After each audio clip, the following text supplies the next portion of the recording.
Hello friends, welcome to my channel.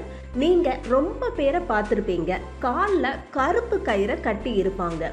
உங்களுக்கு தெரியுமா காலுக்கு கருப்பு கயிறு எதுக்கு கட்டுறாங்கன்னு?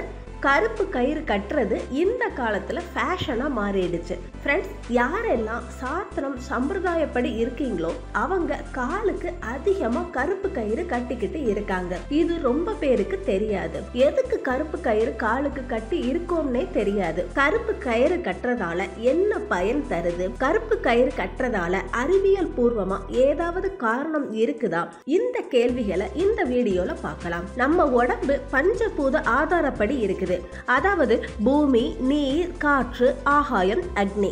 இதனாலதான் நம்ம ஜீவனே நடக்குது. பஞ்சபூதத்தால வர சக்தி எப்பயுமே நம்ம கிட்டயே இருக்கணுங்கிறதுக்காக தான் கால்ல கருப்பு கயிறு கட்டுறாங்க. கொஞ்சம் பேர் கருப்பு கயிறுல சுவாமி டாலரை கோர்த்து கழுத்துல கட்டிக்கிடுறாங்க. அதனால கண் திருஷ்டி படாதுன்னு நினைக்கிறாங்க. கால் பாதங்கள்ல கூட கண் திருஷ்டி படாம பாதுகாக்கிறாங்க. திருஷ்டி அந்த அளவுக்கு நாசம் பண்ணுது. அதனால திருஷ்டி படாம இருக்க கருப்பு கயிறு கட்டிக்கிறாங்க. அதுல தாலியும் வச்சுக்கிறாங்க. ஃப்ரெண்ட்ஸ், ஏதோ காரணமா வயிற்றுல இருந்து நாடி பிரதேசத்துல இருந்து வலி ஏற்பட்டா அவங்க 2 கால்களையுமே கருப்பு கயிறால கட்டினா உடனே குறைஞ்சிருது. ஃப்ரெண்ட்ஸ், பெரியவங்க எப்பயுமே காலுக்கு கருப்பு கயிறு கட்டணும்னு சொல்றாங்க. எதுக்குன்னா கால் வலி சரியாகிறதுக்கு.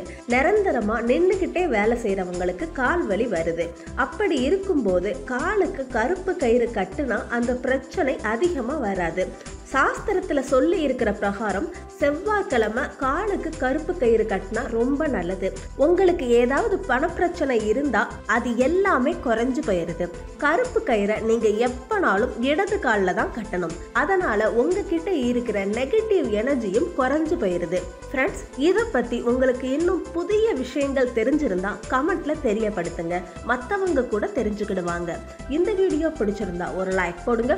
உங்க ஃப்ரெண்ட்ஸ் மற்றும் ஃபேமிலி மெம்பர்ஸ் எல்லாருக்குமே ஷேர் பண்ணுங்க. உங்க அபிப்பிராயத்தை எனக்கு கமெண்ட் பாக்ஸ்ல சொல்றதுக்கு மறந்துடாதீங்க. அடுத்த யூஸ்ஃபுல்லான வீடியோவோட நாளைக்கு நான் உங்களை சந்திக்கிறேன். Friends, bye bye friends.